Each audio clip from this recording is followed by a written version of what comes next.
வணக்கம். எல்லாரும் எப்படி இருக்கீங்க? நம்ம காம்பவுண்டுக்குள்ள பார்த்தீங்க அப்படின்னா, சின்ன சின்ன செடியெல்லாம் முளைச்சிருந்தது. எனக்கு அது என்னன்னு தெரியல. அப்புறம் தான் சொன்னாங்க, இது வந்து எள்ளு செடின்னு சொல்லிட்டு. எள்ளு செடி வந்து பார்த்தீங்க அப்படின்னா, நான் இப்ப தான் பார்க்குறேன். எனக்கு இந்த மாதிரி தான் இருக்கும்னு தெரியாது. ஏதோ தெரியுதுங்களா? இந்த மாரி காய் காயா அழகா அந்த நெட்டு ஃபுல்லா காய் நெறைய புடிச்சிட்டே இருக்கு பாருங்க. ஒரு ஒரு 4, 5 செடி தான் இருக்கும். கிட்ட கிட்ட அதுவா தானா முளைச்சது. நம்ம இத வந்து பயிரிடவெல்லாம் இல்ல.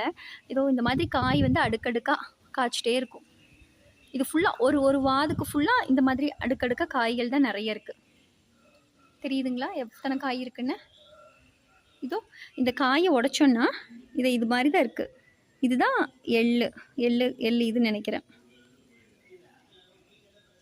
இதோ இந்த இதுக்குள்ள இப்படி இருக்குங்க. அடுக்கடுக்கா இருக்குங்க.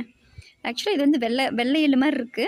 ஆனா காயணும். காஞ்சது அப்படின்னா, மேபி கருப்பு எள்ளு ஆக மாறலாம்னு நான் நெனைக்கிறேங்க. எனக்கு தெரியல. நான் இந்த செடிக்கு வந்து எவ்வளோ எள்ளாகுதுன்னு